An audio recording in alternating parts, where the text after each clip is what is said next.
Chaque ministère a apporté sa contribution. Et vous voyez, même ceux qui ont essayé de faire la synthèse n'ont pas fait une bonne synthèse. Par exemple, le foncier, il revient plusieurs fois là-dessus. Il revient dessus, on sent que c'est le ministère de l'Agriculture, de l'Urbanisme qui parle. Il revient dessus sur le foncier rural, on sait que c'est le ministère de l'Agriculture qui parle. Il revient dessus sur d'autres aspects liés aux impôts et autres. On sait que c'est le ministère des impôts et des domaines qui parle. Si on écoute attentivement, on voit que c'est un discours avec beaucoup de couture. Il n'y a pas une synthèse globale. Mais globalement, dans le fond, est-ce un discours rassurant, satisfaisant? Non, ce n'est pas un discours de politique générale, c'est une déclinaison d'action. Ce que je vais faire. Un discours de politique générale, on dit voilà le cap qu'on va fixer pour changer le pays. C'est-à-dire que c'est une vision bonne. On est là. Il a cité le Premier ministre Lee Kuan Yew de Singapour, qui a fait passer son pays, comme il l'a dit lui-même, du tiers-monde from the third world to the first. Du tiers-monde à une nation prospère et développée. Mais qu'est-ce qu'ils ont fait? Ils sont assis. Effectivement, il y avait un plan là-bas, stratégique, mais fait par des Sud-Coréens. Compétents, sélectionnés par leurs compétences. Qu'est-ce qu'ils ont fait? Ils ont dit, par exemple, je vous donne un exemple simple. C'est un pays pauvre, hein, avec les mêmes caractéristiques que le Sénégal. Taux de natalité élevé, pauvreté, ils n'ont rien, ils n'ont aucune ressource. Coincés entre Indonésie, Malaisie, etc. Ils ont dit, qu'est-ce qu'on peut pour changer le pays? Qu'est-ce qu'on peut faire pour changer le pays? Ils ont dit, on est entouré de dragons et nous on n'est pas encore décollé. Tous ces dragons ont besoin d'avoir une place financière forte. Bon, les places financières sont dans l'Occident, Francfort, Londres. Mais quand ces bourses-là ferment, les bourses asiatiques, en Asie, les marchés sont en train d'ouvrir, mais il n'y a pas de place financière. Donc on fait une place financière. C'est pourquoi Singapour est une place financière forte. Et ça, c'est parti d'une vision. Et c'est pour ça qu'ils sont aussi, à un moment, ils ont été des paradis fiscaux, parce qu'ils ont tout l'arsenal pour pouvoir être une place financière forte. Aujourd'hui, on est entouré de dragons, de Taïwan, Japon, etc. Ces gens ont besoin de sous, de main-d'œuvre, pour pouvoir faire les montages, fabriquer des petites pièces là et faire les montages de leurs machines, de leurs téléphones, de leurs technologies. On met des usines ici avec une main-d'œuvre peu qualifiée, pas bien payée, mais fortement forte.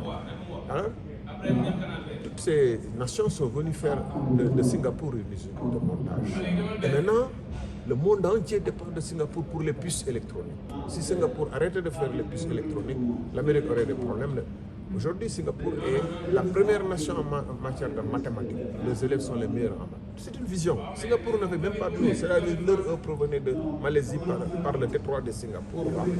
Ils faisaient passer un canal en bas. Ils n'avaient même pas d'eau potable. Ça, c'est une vision. Qu'est-ce qu'on veut faire pour qu'on quitte? Mais dire que, comme l'ont dit tous les trucs, on va faire développer l'industrie textile, c'est un vœu. Parce que pourquoi nos industries textiles ont échoué? Ecotaf, Sotexka, etc. NSTS. Et comment on va faire aujourd'hui pour concurrencer la Chine qui peut fabriquer 1 mètre de wax à 300 francs CFA, alors que nous, on ne peut pas le fabriquer à moins de 1000 francs à cause du coût de l'électricité, à cause du coût de la main-d'œuvre, à cause de etc. Donc, la question n'est pas d'aligner des vœux. Pourquoi l'agriculture, le programme d'autosuffisance alimentaire de Macky Sall a échoué? On a mis des milliards. Pourquoi ça a échoué? Pourquoi le programme va réussir? C'est bien possible. Taïwan, enfin, Vietnam, par exemple, quand ils ont voulu passer de 3 millions de tonnes de riz à 8 millions de tonnes, mais ils ont mis un vaste programme cohérent. On forme des chercheurs pour avoir les semences sélectionnées. On forme les agriculteurs, on met le paquet sur l'irrigation, on aménage et on suit. C'est-à-dire l'ensemble du gouvernement, le Premier ministre, le Président, il y a tout un comité qui suit. Aujourd'hui, Vietnam, qui fait 2 fois le Sénégal, exporte 8 millions de tonnes, produit 8 millions de tonnes de riz. Si le Vietnam et l'Inde arrêtent de produire, de vendre du riz, on est mort. Alors nous, qu'est-ce qu'on va changer par rapport à ce qui se faisait? C'est là où on l'attend.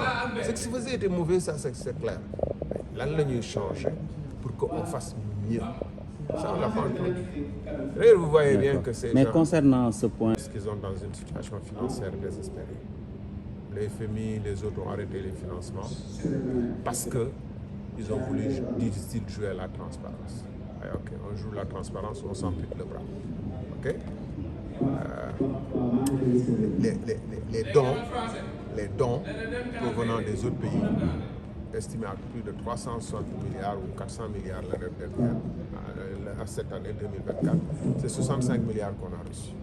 Ils sont dans une situation financière et désespérée. Ils cherchent à s'agripper derrière des outils. On racle l'argent partout où on peut avoir. Ils augmentent les taxes sur les télécommunications à l'intérieur du pays. Codette, contribution des télécommunications, c'est ce qui permet de financer les FCC et autres. Ils ont augmenté.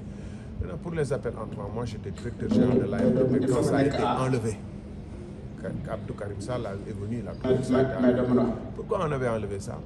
Pour la bonne et simple raison que les appels, la téléphonie mobile, 75% des recettes à peu près à l'époque, je ne sais pas quels sont les chiffres actuels, provenaient des appels extérieurs.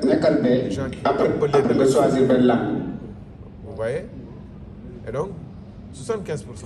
Si vous augmentez les prix, mais de facto, les recettes diminuent. Les recettes des télécommunications, des sociétés de télécommunications vont subir des problèmes, mais en même temps, au même moment, l'État, ce qu'il escompte avoir, ne sera pas en